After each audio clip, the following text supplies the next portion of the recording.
What's up, everybody? So we're back again. As always, I appreciate everybody that's been purchasing my book. I've gotten a lot of phone calls and stuff. Everyone's been sharing the videos.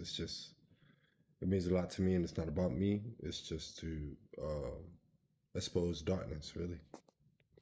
This video isn't going to be about me, okay? It's going to be about other victims and other people who have been attacked by this organization, just to shine light on it.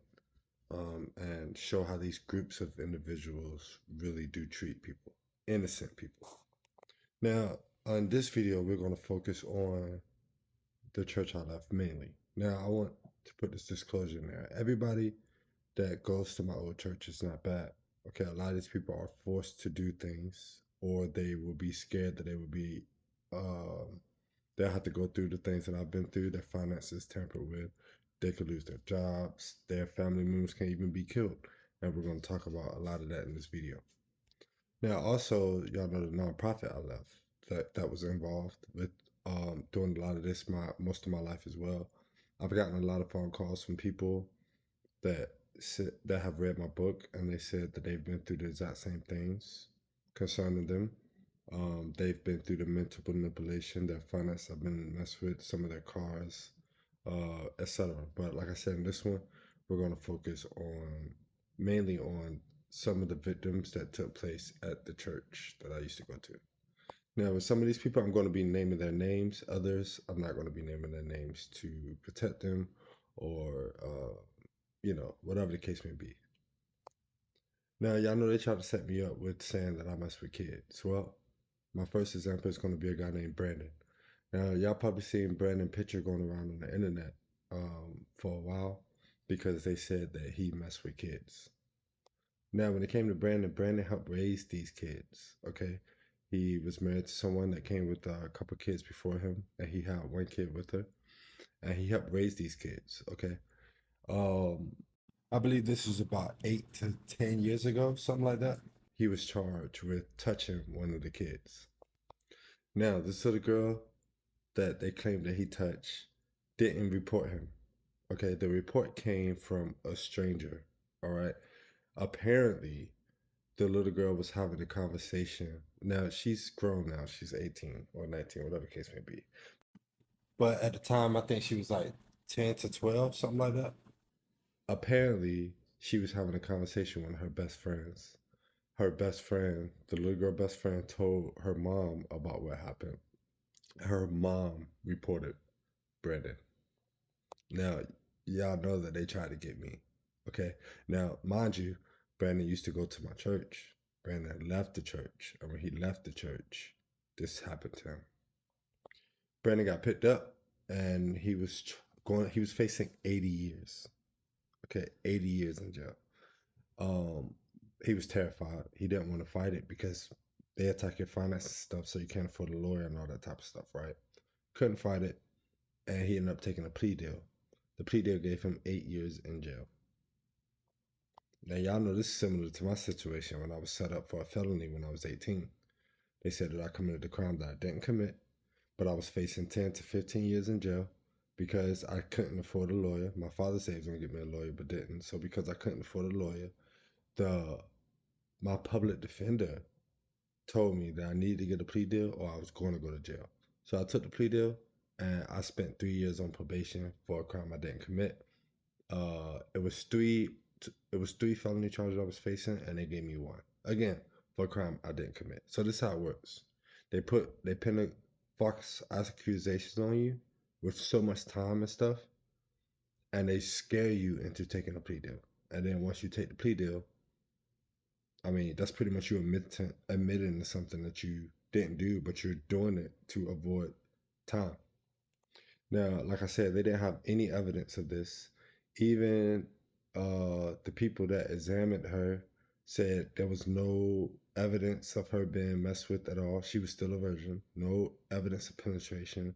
They didn't find any of his DNA, none of that type of stuff. The only thing that they had was a word of mouth from a random lady that didn't know him at all. We're going to move on to another young man. I'm not going to name his name. Okay. This is a text message that I got from him, though. I hit him up because by this time I knew what was going on. So I hit him up because I wanted to see if he was going to be willing to tell me something. I said, yo, what's up? This is the first thing he sent me. You see it. It say, yo, I see you out. Which, out of what? That's because I was supposed to be in jail. We're going to talk about that in a minute. He was like, I see you out. Just make sure you stay out this time and put the police emoji. For what? Right? I'm going to tell you why. It's because he was terrified. A few years ago, his mother died. You want to know how? She had a stroke. Same stroke they tried to give me. Okay, she passed away. She got real sick, passed away. His uncle also passed away. He left the church, mind you. Okay, he left the church before all this happened. Not just he left the church, but his mom left the church before she got sick.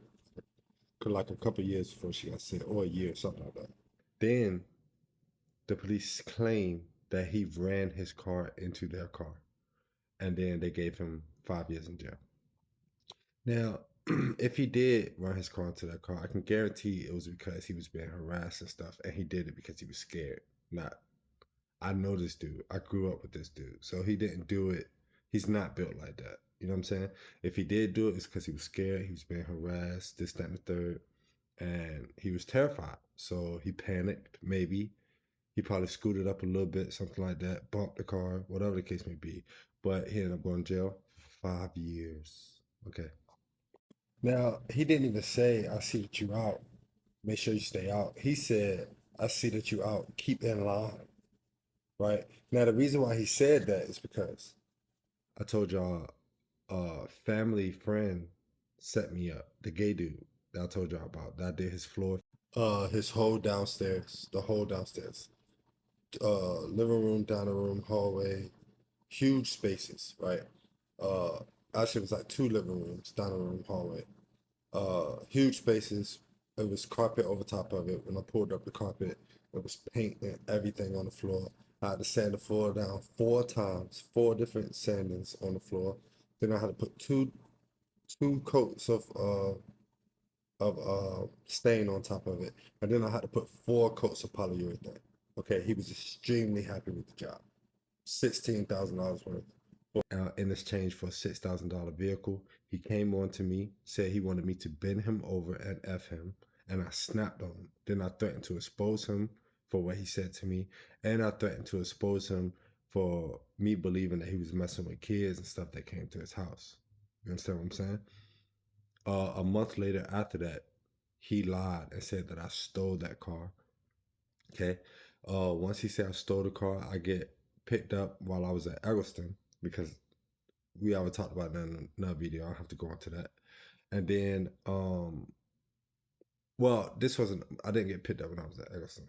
The first time I got picked up, I went to court with him for that charge. And then they didn't hear my side of the case at all. He went up there, he said what he had to say. And then the judge looked at me and just said guilty. I had no defense. I didn't defend myself. No opportunity to defend myself. Guilty. So I got charged with grand larceny, stealing the car that I didn't steal. Second time I was set up. So that's why he sent me that message, because I was supposed to be in jail.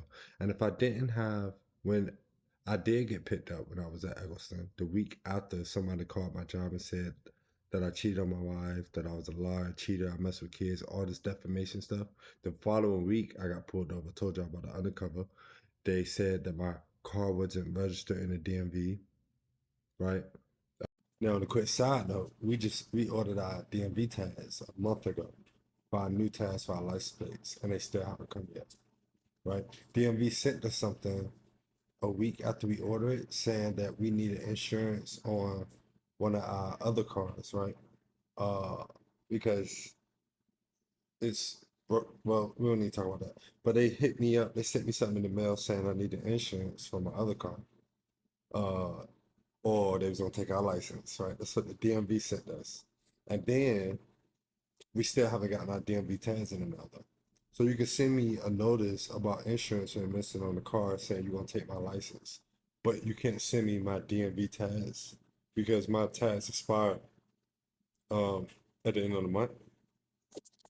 We'll talk about that and the mail and all that stuff another time. pulled me over, sent me in jail, and I had to pay $6,000. And I paid that because that was my restitution for the car, okay, that I paid for my hard-earned money. I mean, my hard work. Uh, if I didn't have that $6,000 to give them before my court date, I would have been in jail for 5 years. I guarantee I would. I guarantee I would have been in jail 5 years. But because I paid it, even when I went to court, because I was locked up for like 10 days and then I had court, the judge was like, she was like, well, he paid the restitution, so I don't see a need to lock him up. And then she let me go. That's exactly what she said. Next person, we're going to go to a guy named TJ. Now, TJ was my guy, okay? TJ played bongos with me, and I played the drums for this church. TJ left the church, okay? He was talking about leaving the church. He left when I left to go overseas, okay? He was talking about leaving shortly after that. I got the phone call when I was overseas, okay? Do you know what happened to TJ? TJ wife walked up to him on his front yard and blew his brains out. You know where his wife got sent after that? Psych ward. Why? Because I can guarantee the type of stuff that I've been dealing with, that should have driven me crazy, honestly. She was probably dealing with, lost it, went over there, blew his brains out. Okay? They both left the church. It's not a game. They left the church. Okay. Next young we're gonna talk about is a young boy. I'm not gonna say his name. Young boy that they tried to lie and say that I was selling him drugs. Now, mind you, I never sold a drug a day in my life. This is probably like 8 years ago. Okay. They said that I gave him weed and the weed was lace. This is how long these people have lied on my name. Okay. And I told y'all the main reason why is because of the girl, Nikki, that her grandma used to be the old pastor, that she had a baby on me. And I took care of the baby for 7 years, found out the baby wasn't mine.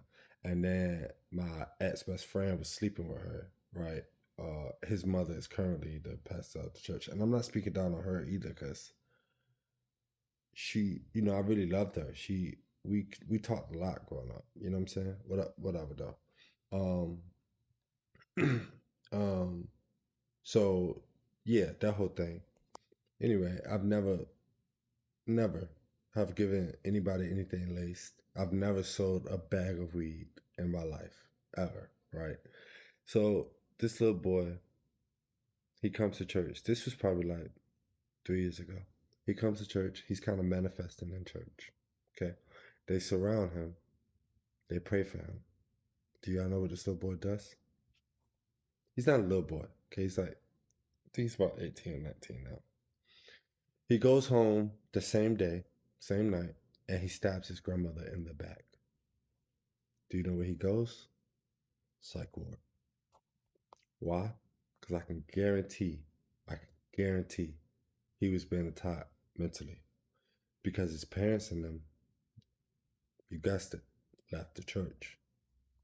Both of them, I believe, are in the psych ward today as we speak.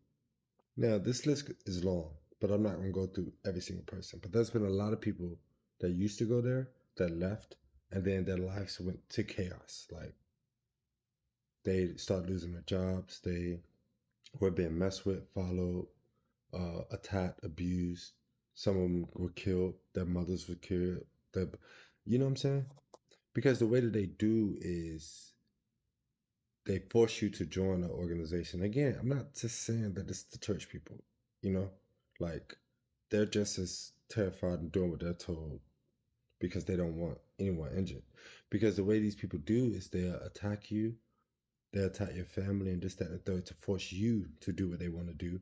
And if you don't, they'll have something happen to one of your family members or something like that. And you will be the only one that knows that it's because of these people. Everyone else will probably think that it's just coincidental or life happened, but you would know it. And then they will force you back into the organization. Does that make sense? And I know this for a fact because it's happened to me. When my mom left the church and the nonprofit, she worked for Eggleson too. That was another reason why our family was under attack. This was 30 years worth of attacks. I told y'all, we've been going through this for 30 years. My mom, single mother of 7, 30 years. You know what I'm saying? My mom got real sick a couple times. And this what happened. Her sons going to jail and stuff. She knew what was going on, but she couldn't tell us because she was terrified. Just my sister, seizures, strokes. Just last September, she had a stroke. You know, and this is in the middle of me going against these people. Y'all, if y'all been watching my videos, I was going through stuff heavy in September, just like I'm dealing with now. But like I had left church last March or April, something like that. They were blowing up my phone. Y'all know they was attacking my cars, vandalizing my truck, had trafficked us to a home, all that type of stuff. My sister has a stroke in September, the month of my birthday. It's not coincidental. Y'all know my older brother Jason had a seizure after eating food that somebody gave us from the church. Okay. The day he eats the food, hours later, we go back to church that night and Jason has his first seizure ever. He actually told me that he know that they put something in his food, but too terrified to say anything. Another example. Y'all know my dad had a stroke and went blind. This is probably about 10, 11 years ago. I got the phone call while I was at Nikki house. Okay, the girl where her old grandma was the pastor. I got the phone call that he had a stroke and went blind when I was at that house. That was attached to everything too, but we ain't gonna go into. Even though he's like, we just not gonna go into that right now, right? So when I'm working at Eggleston, this was a couple years ago when I was working at Eggleston, right? I was sitting inside the maintenance room with the maintenance guys. Now, the vice president brother worked with us. So I'm just talking. We just joking. I'm like, yeah, my dad had a stroke and went blind, but I don't think he blind for real. I think he lying. I'm saying a joke, right? A month later, the VA pull up to my daddy's house to do an investigation on him to see if he's actually blind. I cannot make this stuff up. That really happened. My older brother Jason was working for a mining company at the time.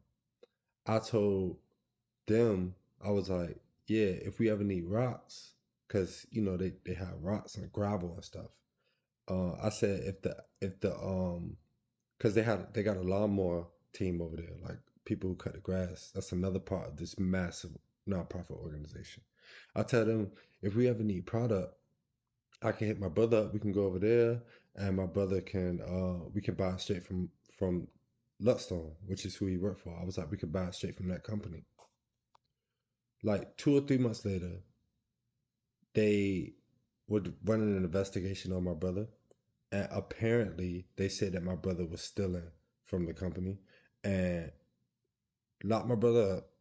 Okay, and then he was facing charges. Now I don't know if he was doing it or not, but I know how hard he worked and stuff like that. But how come after I had these conversations with y'all and your brother, the vice president brother, is there? How come all of a sudden my family has been investigated? This is what's been happening to us for 30 years. 30 years. And just to show that the vice president didn't like me, check out this text real quick. I know I said it's not going to be about me, but I'm just trying to really get you to understand what I'm saying. This text right here say, this is from somebody who wanted me to be to be chief engineer over there. And you can see right here it say, she dropped the price and took the title away just so I couldn't accept the job. We're not going to this topic right now. We got a video coming up later about that. But you can see right here that it says that.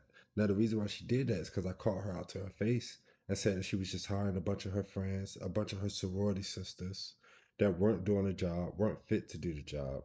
You right? It's like I told her to her face that you're treating the company like your own personal club or something.